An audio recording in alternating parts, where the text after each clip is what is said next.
সুপ্রিয় দর্শক, আসসালামু আলাইকুম। সবাইকে স্বাগতম জানাচ্ছি আজকের গুরুত্বপূর্ণ সংবাদে। প্রথমেই জানিয়ে দিচ্ছি সংবাদ শিরোনাম। বাংলাদেশের সবচেয়ে বেশি প্রয়োজন অর্থনৈতিক সংস্কার। এদিকে ধর্মমন্ত্রীর সঙ্গে সংযুক্ত আরব আমিরাতের রাষ্ট্রদূতের সাক্ষাৎ। অপরদিকে ফ্যামিলি কার্ডধারী পরিবার মাসে কত টাকা পাবে জানালেন সমাজ কল্যাণমন্ত্রী। আরও থাকছে পাকিস্তান সিরিজে দেশে আসবেন সাকিব, প্রত্যাশা আসিফ আকবরের। এবং সবশেষে থাকছে মুস্তাফিজ কেন এত দামি, জানালেন পাকিস্তানি। শুনছিলেন সংবাদ শিরোনাম, এখন বিস্তারিত। তার আগে ছোট্ট একটু আবেদন, যদি আপনি ন্যায় ও মানবতার পক্ষে থাকেন, লাইক দিন এবং সাবস্ক্রাইব করুন আমাদের চ্যানেলটি, কারণ আমরা বলি সেই কথা যা অনেক মিডিয়া আড়াল করে। এখন চলুন বিস্তারিত দেখা যাক। ত্রয়োদশ জাতীয় সংসদ নির্বাচনে 2/3 সংখ্যাগরিষ্ঠতা নিয়ে সরকার গঠন করেছে বিএনপি। দলটির চেয়ারম্যান তারেক রহমান কেরিয়ারে প্রথম প্রধানমন্ত্রীর চেয়ারে বসেছেন। তিনি এমন এক সময় দেশের দায়িত্ব নিয়েছেন যখন দেশ বিভিন্ন চ্যালেঞ্জের মুখে পড়েছে। ক্ষমতাচ্যুত প্রধানমন্ত্রী শেখ হাসিনার পতনের পর 18 মাসের বিশৃঙ্খলা, একটি কঠোর বিরোধী পক্ষ এবং ভারতের সঙ্গে সম্পর্কের টানাপোড়েন, এই সবই তার সামনে বড় বাধা। তবে তারেক রহমানের সবচেয়ে বড় চ্যালেঞ্জ হবে ঝিমিয়ে পড়া অর্থনীতিতে গতি ফেরানো। কয়েক বছর আগেও বাংলাদেশের ক্রমবর্ধমান জিডিপি, আকাশচুম্বী রপ্তানি, দারিদ্র্য বিমোচন এবং মাথাপিছু আয়ের উন্নতির কারণে দেশটিকে এশিয়ান টাইগারদের সঙ্গে তুলনা করা হতো। কিন্তু গত 2 বছরে বাংলাদেশের অর্থনীতি ধুঁকছে। মুদ্রাস্ফীতি চড়া, জিডিপি প্রবৃদ্ধির হার 4% নেমে এসেছে এবং বৈদেশিক নিবেশ কমেছে। সৌভাগ্যবশত তারেক রহমান সমস্যাটি অনুধাবন করতে পেরেছেন বলে মনে হচ্ছে। দেশের ভেতরে সামাজিক সম্প্রীতি নিশ্চিত করার পাশাপাশি অর্থনীতি মেরামতকেই তিনি তার প্রধান অগ্রাধিকার হিসেবে নির্ধারণ করেছেন। অস্থিরতার পর বাংলাদেশকে পুনরায় নিজের পায়ে দাঁড় করানোর জন্য অর্থনীতি পুনর্গঠনের ওপর তার এই জোর দেওয়া অত্যন্ত জরুরি। তার নির্বাচনী প্রচারে 2034 সালের মধ্যে দেশের জিডিপি দ্বিগুণ করা, লাখ লাখ নতুন কর্মসংস্থান তৈরি এবং সমাজের সবচেয়ে সুবিধাবঞ্চিত শ্রেণীর জন্য কল্যাণমূলক সুবিধা দেওয়ার প্রতিশ্রুতি দেওয়া হয়েছিল। তবে এই উচ্চাভিষী প্রতিশ্রুতিগুলো তিনি কিভাবে পূরণ করবেন সে সম্পর্কে এখনও পর্যন্ত কোনো সুনির্দিষ্ট পরিকল্পনা প্রকাশ করেননি। উদাহরণস্বরূপ 2034 সালের মধ্যে অর্থনীতি দ্বিগুণ করতে হলে বার্ষিক 9% হারে জিডিপি প্রবৃদ্ধি প্রয়োজন, যা দেশের বর্তমান প্রবৃদ্ধির হারের দ্বিগুণেরও বেশি। কিন্তু তারেক রহমান যে বিষয়টি স্পষ্ট করেছেন তা হল বাংলাদেশের পররাষ্ট্রনীতি পরিচালিত হবে অর্থনৈতিক প্রয়োজনের ওপর ভিত্তি করে। এখন ঢাকা আসিয়ানের সদস্যপদ পেতে আগ্রহী। এই অবস্থান প্রতিবেশীদের সঙ্গে এবং বৃহত্তর দক্ষিণ এশীয় অঞ্চলে দেশটির সম্পর্কের ক্ষেত্রে স্থিতিশীলতা আনবে। বাংলাদেশের বিশাল অর্থনৈতিক পোটেনশিয়াল কাজে লাগাতে ভারত, চীন এবং যুক্তরাষ্ট্রের সঙ্গে স্থিতিশীল এবং শক্তিশালী সম্পর্ক প্রয়োজন। তারেক রহমানকে নিশ্চিত করতে হবে যেন একই দৃষ্টিভঙ্গি তার অভ্যন্তরীণ নীতিকেও পরিচালিত করে।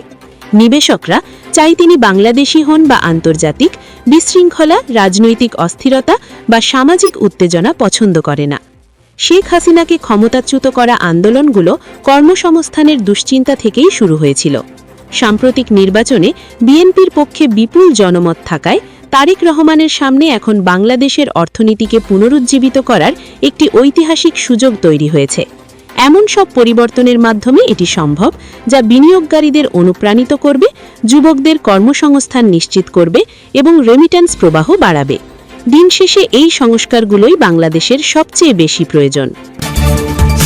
এদিকে ধর্মমন্ত্রীর সঙ্গে সংযুক্ত আরব আমিরাতের রাষ্ট্রদূতের সাক্ষাৎ। সংযুক্ত আরব আমিরাতের মাননীয় রাষ্ট্রাধ্যক্ষ আবদুল্লাহ আলী খাশিফ আল হামুদি গণপ্রজাতন্ত্রী বাংলাদেশ সরকারের মাননীয় ধর্ম বিষয়ক মন্ত্রী জনাব কাজী শাহ মোফাজ্জল হোসেন কায়কোবাদের সঙ্গে সৌজন্য সাক্ষাৎ করেছেন।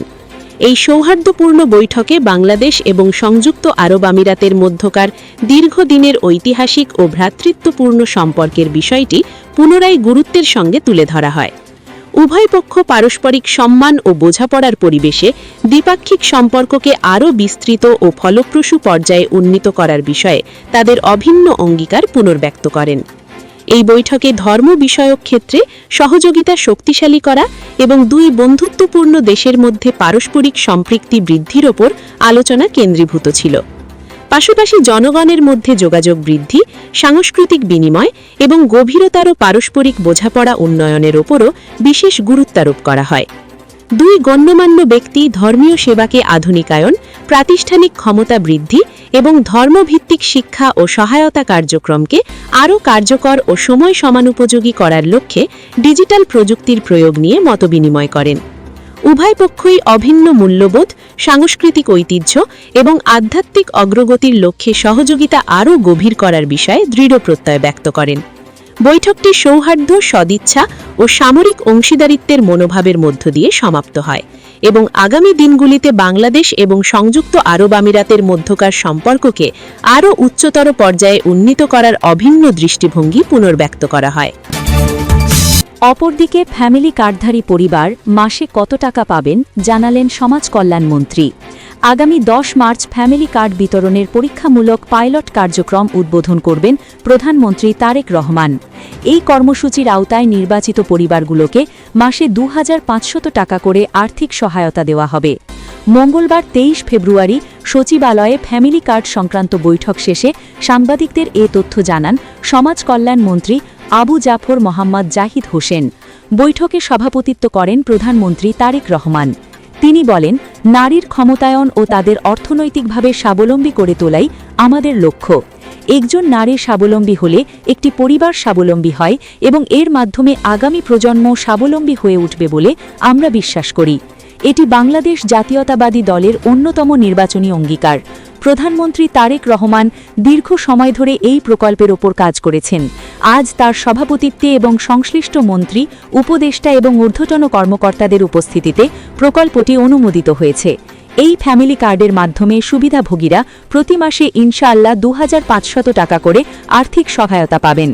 সমাজ কল্যাণ মন্ত্রী বলেন, আজকে প্রধানমন্ত্রীর সভাপতিত্বে মন্ত্রী পরিষদের উপকমিটির একটি সভা হয়েছে এবং এখানে ফ্যামিলি কার্ড নিয়ে আলোচনা হয়েছে। আপনারা জানেন যে অর্থমন্ত্রীর নেতৃত্বে একটি উপকমিটি ছিল। মন্ত্রী পরিষদের সেই উপকমিটির সুপারিশের আলোকে আজকে প্রধানমন্ত্রীর সভাপতিত্বে ফ্যামিলি কার্ড বিষয়ে পাইলটিংয়ের একটি চূড়ান্ত সিদ্ধান্ত হয়েছে। তিনি বলেন, আগামী 10 মার্চ প্রধানমন্ত্রী ফ্যামিলি কার্ড বিতরণ প্রকল্পের পাইলটিং কার্যক্রমের উদ্বোধন করবেন। এই কার্যক্রমের জন্য আমরা এই মুহূর্তে বাংলাদেশের বিভিন্ন বিভাগের 14টি উপজেলাকে নির্ধারণ করেছি। এই 14টি উপজেলার প্রতিটি থেকে একটি করে ইউনিয়নের একটি ওয়ার্ডে সর্বজনীনভাবে ফ্যামিলি কার্ড বিতরণ করা হবে। ইনশাআল্লাহ 10 মার্চ একযোগে এই 14টি উপজেলায় কার্যক্রমটি শুরু হবে। এই প্রক্রিয়াটি একটি চলমান প্রক্রিয়া এবং পর্যায়ক্রমে তা সারা বাংলাদেশে ছড়িয়ে দেওয়া হবে। মন্ত্রী বলেন, ফ্যামিলি কার্ডের মাধ্যমে একটা সময় বাংলাদেশের যারা হতদরিদ্র, দরিদ্র এবং নিম্নবিত্ত এই 3 শ্রেণীর সুবিধাভোগী আমাদের যে মা আছেন তারাই এটার সুবিধা পাবেন। আরও থাকছে, পাকিস্তান সিরিজে দেশে আসবেন সাকিব, প্রত্যাশা আসিফ আকবরের। প্রায় 2 বছর ধরে জাতীয় দলের বাইরে থাকা অলরাউন্ডার সাকিব আল হাসানের ফেরার সম্ভাবনা নিয়ে নতুন করে আলোচনা শুরু হয়েছে। আইনি জটিলতা কাটলে আসন্ন পাকিস্তান সিরিজে তাকে দলে পাওয়ার আশা প্রকাশ করেছেন বাংলাদেশ ক্রিকেট বোর্ডের ডিরেক্টর আসিফ আকবর। ভারতের বিপক্ষে সিরিজের পর আর জাতীয় দলের জার্সিতে দেখা যায়নি সাকিবকে। বৈষম্য বিরোধী আন্দোলনের পর দায়ের হওয়া মামলাজনিত জটিলতার কারণে দেশের মাটিতেও ফেরা হয়নি তার। তবে বিষয়টি সমাধানে বিসিবির পক্ষ থেকে উদ্যোগ নেওয়া হয়েছে। আসিফ আকবর জানান, সাকিবের সংশ্লিষ্ট মামলার ফাইল যুব ও ক্রীড়া মন্ত্রণালয়ে পাঠানো হয়েছে। বিসিবির প্রধান নির্বাহী কর্মকর্তা ও সভাপতি ফারুক আহমেদ বিষয়টি সংশ্লিষ্ট কর্তৃপক্ষকে অবহিত করেছেন বলেও তিনি জানান। তার ভাষ্য অনুযায়ী ক্রীড়া প্রতিমন্ত্রীর সঙ্গে সাম্প্রতিক এক বৈঠকে বিভিন্ন ফেডারেশনের বিষয় নিয়ে আলোচনা হয়েছে, যেখানে সাকিবের ফাইলও উপস্থাপন করা হয়েছে। মন্ত্রণালয়ের নির্দেশনা অনুযায়ী সেটি সচিবের কাছে জমা দেওয়া হবে। তিনি বলেন, ফাইল জমা দেওয়ার মাধ্যমে বিসিবির প্রাথমিক দায়িত্ব শেষ হবে, পরবর্তী সিদ্ধান্ত সরকারের। আসিফ আকবর আরও বলেন, 5 আগস্টের পর দায়ের হওয়া মামলাগুলি পুনর্বিবেচনার বিষয়ে সরকারের ইতিবাচক অবস্থান রয়েছে, যা আশাব্যঞ্জক। এই প্রেক্ষাপটে সাকিবের বিষয়েও দ্রুত অগ্রগতি হতে পারে বলে আশা প্রকাশ করেন তিনি।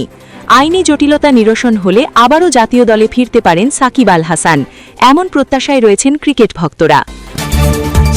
এবং সবশেষে থাকছে মুস্তাফিজ কেন এত দামি জানালেন পাকিস্তানি। ইন্ডিয়ান প্রিমিয়ার লিগের আসন্ন আসরে 9 কোটি রুপিতে কলকাতা নাইট রাইডার্সের সুযোগ পেয়েছিলেন মুস্তাফিজুর রহমান, কিন্তু ভারতের উগ্র হিন্দুত্ববাদীদের হুমকির কারণে আইপিএলের তালিকা থেকে বাদ দিয়ে দেয় ভারতীয় ক্রিকেট কন্ট্রোল বোর্ড। আইপিএলের রেকর্ড 9 কোটিতে খেলতে না পারলেও আসন্ন পাকিস্তান সুপার লিগে 6 কোটি 44 লাখে লাহোর কালান্দার্সে খেলবেন দিফিজ খ্যাত বাঁহাতি এই তারকা পেসার।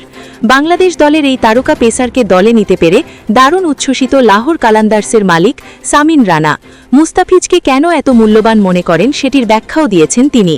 সামিন রানা বলেন, মুস্তাফিজ খুবই ইউনিক আর এই মুহূর্তে পৃথিবীর সেরা ডেথ ওভার স্পেশালিস্টদের একজন। তার ম্যাচিউরিটি, বোলিং স্কেল দিন দিন আরও ইমপ্রুভ হচ্ছে, আর এজন্যই আইপিএলে তার দাম 9 কোটি রুপি ছাড়িয়েছিল। পিএসএলে গত আসরেও লাহোরের হয়ে খেলেছেন বাংলাদেশ দলের লেগ স্পিনার রেশাদ হোসেন। তার পারফরমেন্স দলটির শিরোপা জয়ে গুরুত্বপূর্ণ ভূমিকা রাখে। সেই স্মৃতি টেনে সামিন বলেন, রেশাদকে যখন প্রথমবার কিনি তখন অনেকে ভ্রু কুচকে বলছিল, আরে কি প্লেয়ার কিনলেন, আর দেখেন আজ মাশাআল্লাহ তার দাম কোটি রুপি ছাড়ায়। রেশাদ, আমি তরাকে নিয়ে অনেক প্রাউড।